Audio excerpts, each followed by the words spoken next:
क्या पंजाब असेंबली में होने जा रहा है? परवेज इलाही वजीर आला रहेंगे नहीं रहेंगे, एक सवालिया निशान है जिस वक्त पंजाब की पूरी सियासी सूरत हाल पर लगा हुआ है। इसी पर बात करेंगे। हमारे साथ मौजूद हैं ब्यूरो चीफ जी न्यूज़ लाहौर रईस अंसारी साहब, इसके अलावा जमान पार्क के बाहर जिशान बख्श हमारे साथ मौजूद हैं, इसके अलावा पंजाब असेंबली के बाहर आजम मलिक हमारे साथ मौजूद हैं। इन दोनों नुमाइंदों की जानिब आने से पहले रईस साहब आपकी तरफ आते हैं, ये बताइएगा, ये सवालिया निशान तो है और यूं लगता है कि रात 12 बजे से पहले इसका कोई हल सामने नहीं आना। ऑपोजिशन क़यादत कितनी कॉन्फिडेंट है कि उन्हें कोई प्रॉब्लम नहीं होगी? नून लीग पीपल्स पार्टी की जो क़यादत है वो कितनी मुतमईन है और पीटीआई की क़यादत कितनी मुतमईन है?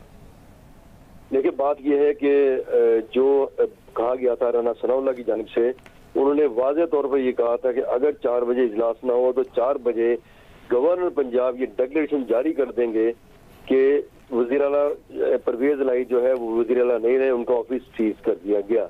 लेकिन उसके सूरत बिल्कुल बरक्स है। अब तकरीबन 2.5 घंटे गुजर चुके हैं, लेकिन अभी तक नून लीग की क़यादत की जानिब से ऐसा कोई फैसला सामने नहीं आया।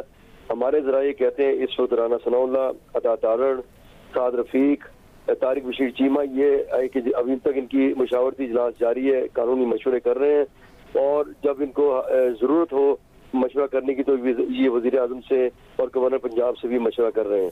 लेकिन अभी तक ये फैसला नहीं हो सका कि डिक्लेरेशन जारी करना है या नहीं करना।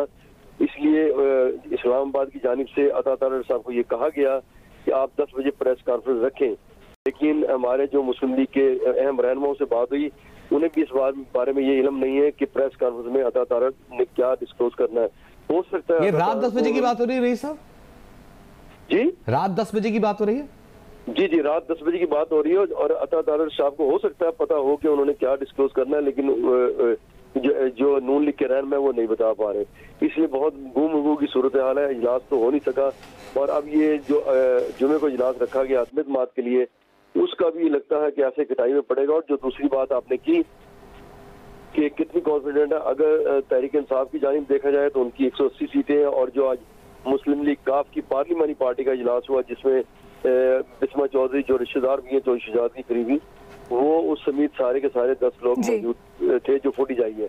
तो इसलिए उनके तो 190 नजर आ रहे हैं। और दूसरी जानिब जो है अभी तक जो सूरत हाल है वो देख रहे हैं कि आया डिक्लेरेशन जारी किया जाए या ना जारी किया जाए। इस हवाले से मुशावरत चल रही है अभी उनकी। ज़ीशान, आपकी तरफ आएंगे। अब स्पीकर पंजाब असेंबली ने खत तो लिख दिया है सदर मुमलिकत को, अब आगे क्या हिकमत अमली होती है मुशावरत के बाद पीडीएम की, उससे निपटने के लिए पीटीआई की क्या मुशावरत चल रही है?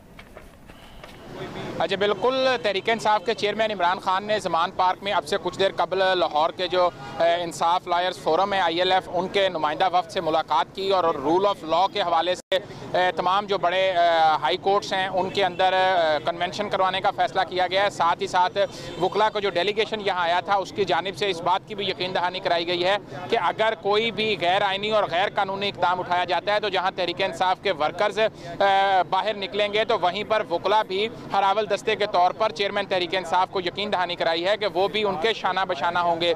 तो यूँ तहरीक इंसाफ जहाँ एक तरफ आइनी और कानूनी जंग लड़ने के हवाले से अगर मुस्लिम लीग नून की जानिब से कोई ऐसा इकदाम उठाया जाता है तो उसकी तैयारी कर रही है, वहीं अहम जो उनके रहनुमा हैं वो इस वक्त भी यहाँ मौजूद हैं। डॉक्टर यास्मीन राशिद जो सेंट्रल पंजाब की सदर और हमाद अजहर सेंट्रल पंजाब के जनरल सेक्रेटरी हैं वो यहाँ मौजूद हैं। उनके अलावा फवाद चौधरी और शाह महमूद कुरैशी भी मौजूद हैं। तो किसी भी किस्म की सूरत हाल के लिए तंजीमात को भी एक्टिव और फ़ाल किया जा रहा है और साथ ही साथ उनको भी अलर्ट रहने का कहा गया है। तो मजमूई तौर पर अब सिर्फ और सिर्फ इंतज़ार इस बात का है कि क्या जो इस वक्त PDM इत्तेहाद है वो जुमे के रोज़ तक इंतज़ार करता है उस अदम एतमाद की तहरीक के बाज़ाब्ता तौर पर ऐवान में पेश होने का। मैं ये बताऊँ कि जुमे के रोज़ अगर स्पीकर एजेंडा पर लाते हैं तो ये तहरीक ऐवान में पेश होगी और उसके बाद वक्त दिया जाएगा कि कब इसके ऊपर वोटिंग होनी है। वो मुमकिन तौर पर पीर, मंगल, बुध अगले हफ्ते में कोई भी दिन हो सकता है। तो जब तक स्पीकर की जानिब से ये तो निशान दूसरा मरहला है कि जिस वक्त अदम एतमाद की बात होगी, इस वक्त तो हम बात कर रहे हैं कि एतमाद का वोट जिसके लिए कहा गया था गवर्नर की जानिब से, उसके क्या आज मुहर्रिकात हैं? हम जानेंगे पंजाब असेंबली की सूरत हाल। आजम मलिक हमारे साथ मौजूद हैं। आजम, बताइएगा, तो असेंबली में अब कहा जा रहा था कि जब से काफ़ी महीनों से इजलास इन सेशन है, तो आज इजलास इन सेशन था? जी, इजलास इन सेशन तो नहीं था आज, लेकिन देखें ये 42वां सेशन है। बड़ी टेक्निकल गेम खेली गई है हुकूमत की तरफ से। उन्होंने इस इजलास को जो अप्रैल से जारी है इसे गैर मुअय्यना मुद्दत के लिए मुलतवी ही नहीं किया, और ये इजलास जो पिछले 6 माह से जारी है, हर रोज़ पंजाब हुकूमत को 2.5 से 3 करोड़ रुपए का पड़ता है, जबकि इसके सेशन अगर आप गिने तो मेरे ख्याल में अभी 15 सेशन नहीं हुए। आपको याद होगा कि 18 जो रुकन असम्बली हैं नून लीग के, उनके ऊपर 15 नशिस्तों के लिए पाबंदी है, और अभी तक सिर्फ 7 नशिस्तें हुई हैं। तो अभी तक तो ये ऐवान पंजाब की ये ऐवान जो है वो पंजाब की आवाम को तकरीबन अरबों रुपए में पड़ चुका है, और यहाँ पर अगर लेजिस्लेशन देखें और काम देखें तो वो जीरो है। जैसे गवर्नर पंजाब नहीं, रुक जाए, उस पर हम बात करेंगे। ये जो बार बार पाकिस्तान तहरीक इंसाफ की क़यादत की जानिब से, पंजाब की वजारत की जानिब से कहा जाता है कि इजलास इन सेशन है, तो पिछले 3 महीनों में आप ये कह रहे हैं कि 15 इजलास भी नहीं हुए, ये कह रहे हैं आप? जी मैं यही कह रहा हूँ। होता ये है कि जो इन सेशन यानी कि सिटिंग की बात की जा रही है, जो सिटिंग होती है वो सिटिंग अभी तक सिर्फ 7 हुई हैं। 8वीं नशिस्त कल हुई थी।